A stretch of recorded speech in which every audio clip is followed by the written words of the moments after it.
Writing day, day 2. Are you scared? I'm scared. I'm a little scared.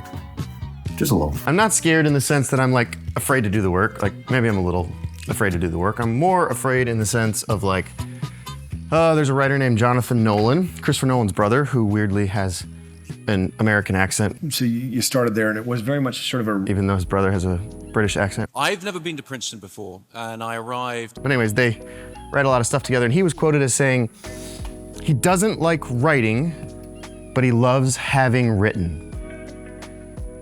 That's about the truest thing I could think of right now. Quite literally, right when I sat down to start writing,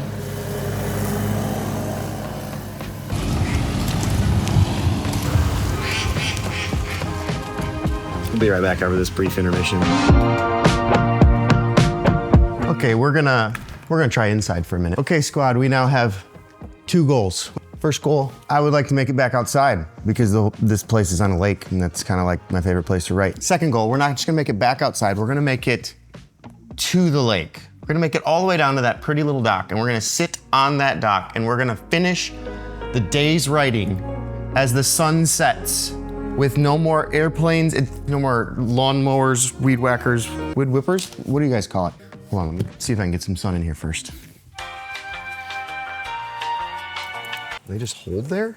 What? Okay, so we're gonna write inside for just a little bit. And once the war zone outside dies down and we can go back outside, I will A, explain why I'm even in Texas, like why am I here in the first place? And B, we're gonna read some comments. I'm gonna go through some of your comments and sort of see if some of those ideas can refresh some juices, get some juicy juices flowing. But first, well, caffeine. But second, let's write.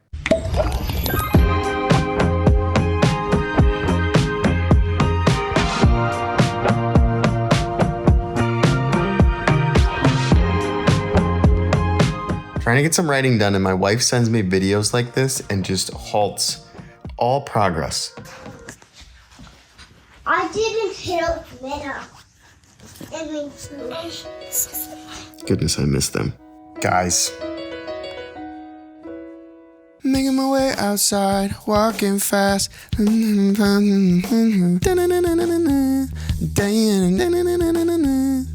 found a rocking chair.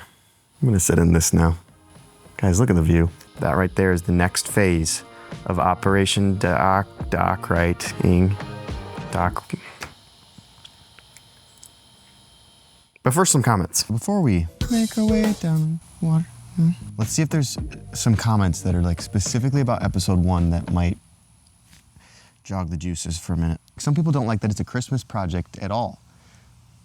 Abigail. Daniel.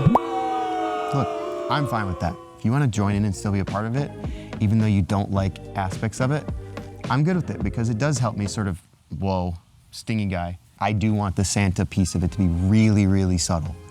Like that's genuinely my desire. And I think that helps people who aren't huge into Christmas type things. But the fact that like, if you are a true believer and you're not gonna get coal in your stocking like Abigail and Daniel, if you are a true believer, you like, even in the subtlety, you'll know it's Santa and you're like, be fine with it. So guys, all the ideas, whether you're stoked about what we're doing or you don't really care, I love reading it because even if it takes like a little piece that morphs into something else, it's honestly super helpful. Okay, so this was an idea from Carly. She mentioned when he does the heist and he steals the diamond, what if the aunt like comes back like after the cop leaves and the aunt like comes to him in his room and is like, where is it? Like, open your mouth. Like, I know you have it. Like she fully calls him on the fact that she knows he still has the diamond even though the cops couldn't find it. Initially, I wasn't in love with it just because if she knows he has it, then she'd like make him give it back. Like she's of good moral character. Me and Carly were even going back and forth in the comments and I like the idea now of she knows he has it, so she takes it from him. He pulls off another mini heist that night on her, swaps the diamond with maybe like cubic zirconia, like he swaps it on her with a fake diamond, and then goes and does whatever he needs to do with the time machine with the real diamond, but she's none the wiser. So I kind of like that because it sort of, writing is like that, create an obstacle, get through it, create an obstacle, get through it. So I actually like that instead of him just like having the diamond and he pulled the wool over the eyes on the cops, it actually forces him to have one more conflict, push past it, and then get the ultimate object of his desire. So Great idea, Carly. Melissa had an idea that the cop who ends up like, you know, catching him when he's doing that exact same heist is potentially like the love interest of the aunt. Brandon doesn't like it, which is fine. I actually like that there's like some conversation in the comments. I do. Brandon doesn't like it because it's cliche. There are just certain things, it's getting bright out, eh? Some cliches work, and that's why they're cliches and they work for a reason.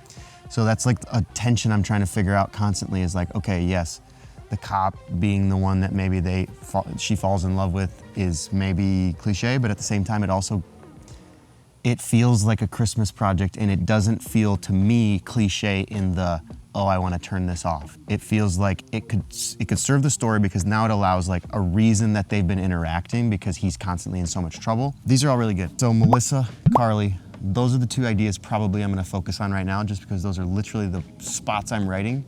If you're not Melissa or Carly, I love you. Thank you for participating.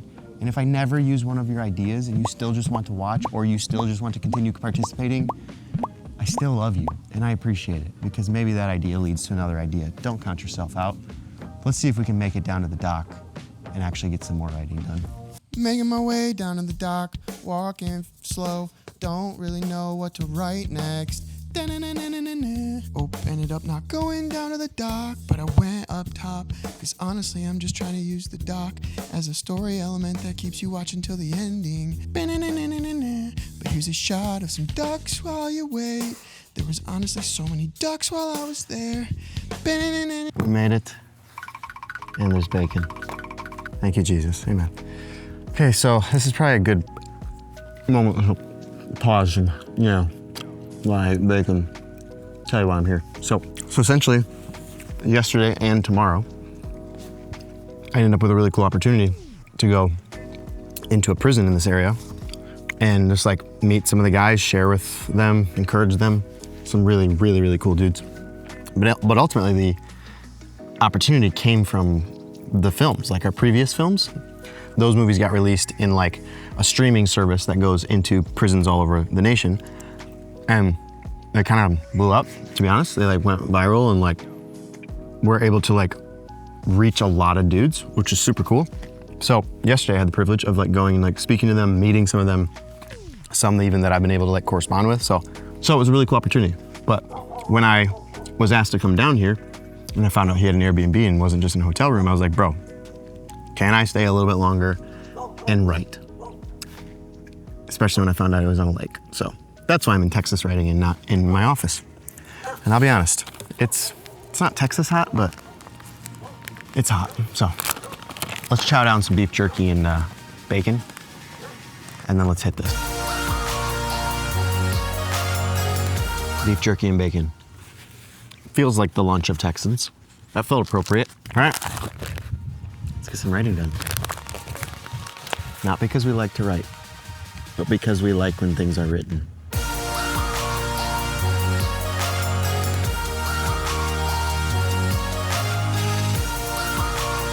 Okay, it is exceptionally hot, but we made some progress. We made some really good progress, but it's really hot. So let's not be here. Let's go somewhere else. Now, ready, go.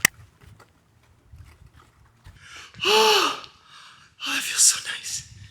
It feels so nice. Da-na-na-na-na-na. Playing pool in a Texas Airbnb, cause I don't know how to write about time machines.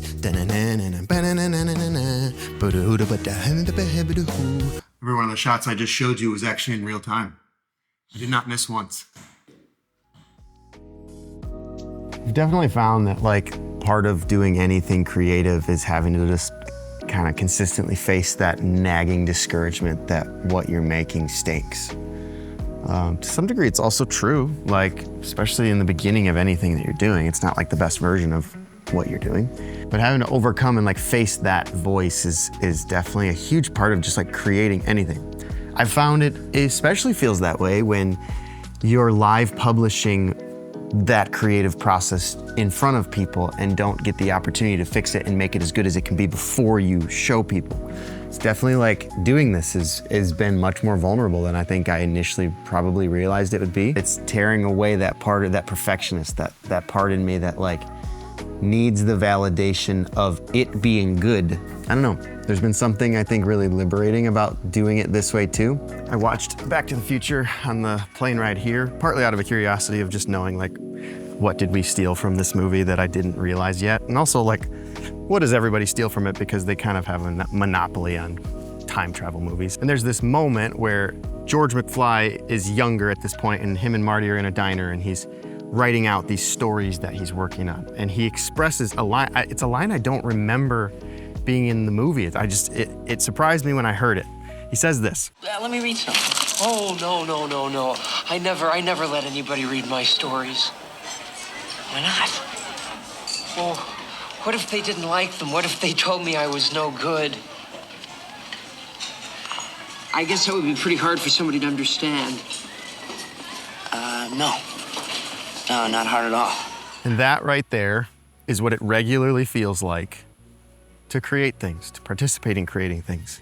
And the only way that I have found to overcome that is to repeatedly, over and over, try, muster up the best idea you possibly have, and go punch Biff in the face as hard as humanly possible. I actually got to talk yesterday with a guy in prison, and he was saying like, man, you know, I want to write plays, and like I'm into writing this kind of stuff, and these are the subject matters I'm interested in. And I'm like, that's awesome, dude. Why don't you do it? And he sort of looked at me like what I said was crazy. I said, dude, when I made our first movie, I didn't have any idea what I was doing. I just did it. And then a lot of it was not great. And so we tried again, and it was a little bit better the next time, and again, and a little bit better the next time. He was like, you didn't know what you were doing when you started? You just did it? I said, no idea. Why not? Why not just try it? Put yourself out there. Be vulnerable. One last push. Let's punch Biff in the face. Let's do it, folks.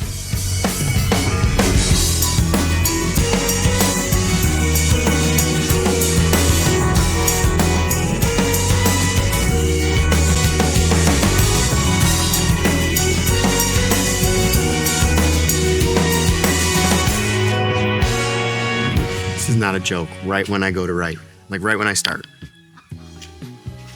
Like truly, thanks for being here. Thanks for watching. Thanks for making a movie with us. Go create something. I'll see you in the next one. Take it easy.